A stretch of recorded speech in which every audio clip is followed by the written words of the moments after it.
So class, अब हमें क्या करना है, ये जो R है, ये जो कांस्टेंट है, एक्चुअली ये है क्या, ये हमें बताना है। तो R जो यहाँ पर कांस्टेंट है वो कहलाता है रेजिस्टेंस। तो रेजिस्टेंस जो मैंने अभी बताया था कि रेजिस्टेंस या रेजिस्टर का मतलब होता है कि वो डिवाइस जिसमें रेजिस्टेंस है, बट एक्चुअली रेजिस्टेंस का ग्रामेटिकल मीनिंग क्या होता है, रेजिस्टेंस का मतलब होता है ऑपोजिशन। कहीं भी रेजिस्टेंस वर्ड आ रहा है उसका मतलब अपोज करने वाली चीज।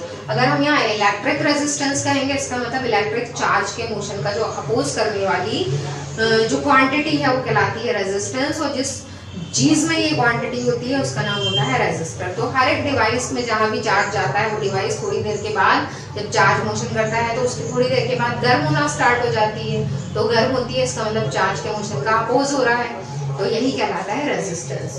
तो यहाँ पर आगे आपको रेजिस्टेंस को डिफाइन करना पड़ेगा कि आप लिख देंगे कि where R is a constant, पहले ओम्स लॉ का स्टेटमेंट लिखेंगे, फिर ये स्टेप्स लिखेंगे, और उसके बाद आपको एक लाइन लिखनी पड़ेगी where R is a constant and it is known as resistance. फिर आप हेडिंग लिखेंगे रेजिस्टेंस, और अब फिर से आपको R को एक्सप्लेन करना पड़ेगा।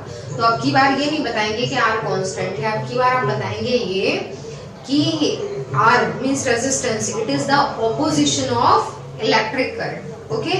तो यहाँ इलेक्ट्रिक रेजिस्टेंस लिखेगा, that will be better. Electric resistance क्या होता है, it is the opposition of electric current in the circuit. ठीक है, ये इलेक्ट्रिक करंट का ऑपोजिशन होता है सर्किट। उसके बाद रेजिस्टेंस की जो डेफिनेशन है वो ये भी लिख सकते हैं, लेकिन ये डेफिनेशन बहुत ज्यादा यूज नहीं होती, बहुत ज्यादा वैलिड नहीं है। डेफिनेशन आपको यहाँ से बनानी है। रेजिस्टेंस क्या होता है, it is potential difference per unit current. क्योंकि आप ऐसे ही डेफिनेशन लिखते हैं, जो अपॉन है वो पर यूनिट में आ जाता है, तो it is potential difference per unit current. Okay, ये लिखना है।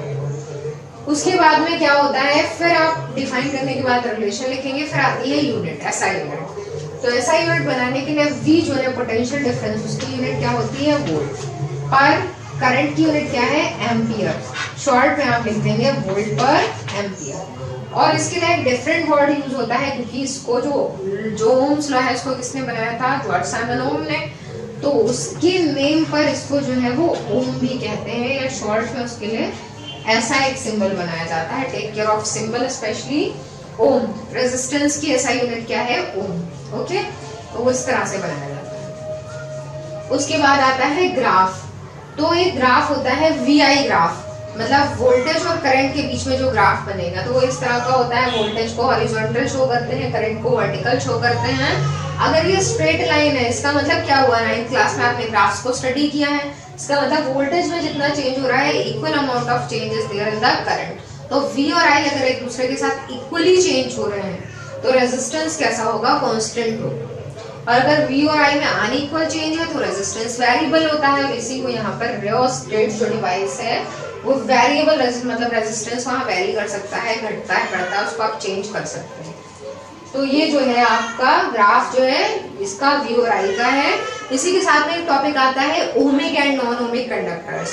तो हमेशा ओमिक कंडक्टर्स वो होते हैं जो ओम्स लॉ को ओबे करते हैं। ओके, तो वो सारे कंडक्टर्स जो ओम्स लॉ को ओबे कर रहे हैं, ओम्स लॉ को ओबे करने का मतलब कि उनमें वोल्टेज और करंट के बीच में कैसा रिलेशन है, डायरेक्टली प्रोपोर्शनल, यानी कि उनमें जैसे जैसे वोल्टेज बढ़ रहा है वैसे वैसे करंट भी बढ़ रहा है सेम अमाउंट में। तो उन कंडक्टर्स को हमने बोला ओमिक कंडक्टर्स। तो नेचर में ऐसा कोई भी कंडक्टर, ऐसा कोई भी वायर नहीं है जो एग्जैक्टली वोल्टेज के साथ साथ करंट को बढ़ाए। उसका एक ही काम हो कि जितना वोल्टेज उसको मिल रहा है उतनी ही करंट को बढ़ाएगा। एक्चुअली ऐसा नहीं होता है। ऐसा इसलिए नहीं होता है क्योंकि जब वोल्टेज हम बढ़ाते हैं, जैसे मैंने अभी आपसे कहा था 5, 10, 15, 20, जब हम वोल्टेज बढ़ाते हैं तो जब वो जो चार्ज है जो फ्लो करके जा रहा है उस वायर के अंदर, उस डिवाइस के अंदर, तो वो डिवाइस उस चार्ज के चलने का अपोज करती है। तो उसकी वजह से क्या होता है, उस डिवाइस में, उस वायर में हीट आ जाती है। तो यानी कि इलेक्ट्रिक एनर्जी, यानी कि जो वोल्टेज है वो पूरा का पूरा करंट में कन्वर्ट नहीं हो पाता है, बल्कि क्या होता है कि थोड़ा सा अमाउंट हीट एनर्जी में भी कन्वर्ट हो जाता है। तो जितना वोल्टेज हम बढ़ाते हैं उतनी करंट नहीं बढ़ पाती है। ये ड्रॉबैक होती है, हर एक सर्किट की कमी है।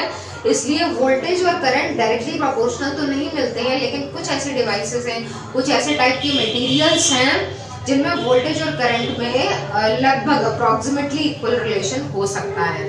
तो जो बहुत अच्छे वायर्स यूज किए जाते हैं ओमिक कंडक्टर्स के क्लोज हैं, इसलिए आप कहते हैं कि जो जिनमें ज्यादा करंट फ्लो होती है कॉपर और एल्यूमिनियम के वायर हैं, क्योंकि उनमें जो हीटिंग इफेक्ट ऑफ करंट है, मतलब हीट जो है वो उनमें कम प्रोड्यूस होती है। कुछ ऐसे वायर्स होते हैं जिनमें कि अगर थोड़ा सा भी वोल्टेज बढ़ाएं तो हीट ज्यादा प्रोड्यूस होगी, क्योंकि उनके जो पार्टिकल्स हैं वो इलेक्ट्रॉन के चलने का ज्यादा अपोज करते हैं, यानी कि उनमें ज्यादा रेजिस्टेंस पाया जाता है। ओके, जैसे नाइक्रोम का वायर है, जैसे टंगस्टन का वायर है, तो इन मटेरियल्स के वायर में रेजिस्टेंस ज्यादा होता है, ज्यादा हीट होती है। तभी आपने देखा होगा कि टंगस्टन कहाँ लगा होता है, बल्ब में। तो बल्ब में टंगस्टन इसीलिए लगाते हैं कि जैसे ही उसमें करंट पहुंचेगा उसमें ज्यादा अपोज होगा करंट का, और वो इतना अपोज होगा कि इतनी हीट जनरेट होगी कि वो वायर अपने आप से ग्लो करता हुआ दिखाई देगा। तो बल्ब के अंदर क्या होता है, टंगस्टन लगा होता है, वो टंगस्टन ही ज्यादा रेजिस्टेंस वाला होता है, इसीलिए वो चमकता हुआ दिखाई देता है। यही इलेक्ट्रिक बल्ब की ऑपरेट होने का फिनोमेना है। इसी तरह से हीटर के अंदर आपने देखा होगा स्पाइरल एक वायर पड़ा होता है, कौन सी मटेरियल का बना होता है, नाइक्रोम का। उसकी प्रॉपर्टी ये है कि एक तो वो सॉफ्ट होता है, जल्दी जो है वो शेप में कन्वर्ट हो जाता है। दूसरा ये है कि उसका रेजिस्टेंस बहुत हाई होता है, जैसे ही उसमें इलेक्ट्रॉन पहुंचता है उसका बहुत ज्यादा अपोज होता है, हीट जनरेट होती है, और हीटर का वायर भी ग्लो करता हुआ दिखाई देता है। ओके, तो ये सारी चीजें हैं, आपको याद रखना है कि रेजिस्टेंस जो है वो बहुत इंपॉर्टेंट फिनोमिना है। रेजिस्टेंस बहुत जो है वो इट इज वेरी एक बहुत वाइड टॉपिक है जिसको बहुत ज्यादा स्टडी करना है, तभी आप आंसर दे पाएंगे। तो यहाँ मैंने कितनी चीजें आपको बताई रेजिस्टेंस से रिलेटेड। तो रेजिस्टेंस जो है सबसे पहले क्या होता है, उसका सिंबल क्या है, उसका फॉर्मूला क्या है, उसकी एसआई यूनिट क्या होती है, उसका ग्राफ कांस्टेंट रेजिस्टेंस के लिए कैसे बनता है, वेरिएबल के लिए कैसे बनता है, और दूसरी बात ऐसे कंडक्टर्स जो ओम्स लॉ को ओबे करते हैं, मतलब उनमें हीट कम जनरेट हो रही है, ऐसे कंडक्टर्स भी हैं जो ओम्स लॉ को ओबे नहीं करते हैं। वोल्टेज और करंट में अलग अलग रिलेशन होता है, वो कहलाते हैं नॉन ओमिक कंडक्टर्स। तो यहाँ आपसे क्वेश्चन एक तो डायरेक्ट पूछे जा सकते हैं, ये भी पूछा जा सकता है कि what are ohmic and non ohmic conductors, differentiate between ohmic and non ohmic conductors. तो ये सारे आंसर आपको यहाँ मिल गए हैं। अब नेक्स्ट टाइम मुझे स्टार्ट करना है रेजिस्टेंस टॉपिक, क्योंकि उसमें बहुत सारी चीजें भी रह गई हैं। एक टॉपिक इसके बाद हम स्टार्ट करेंगे factors affecting the value of resistance, की रेजिस्टेंस एक तो वोल्टेज करंट पे डिपेंड करता है और किन किन चीजों से बदल सकता है। Okay, thank you.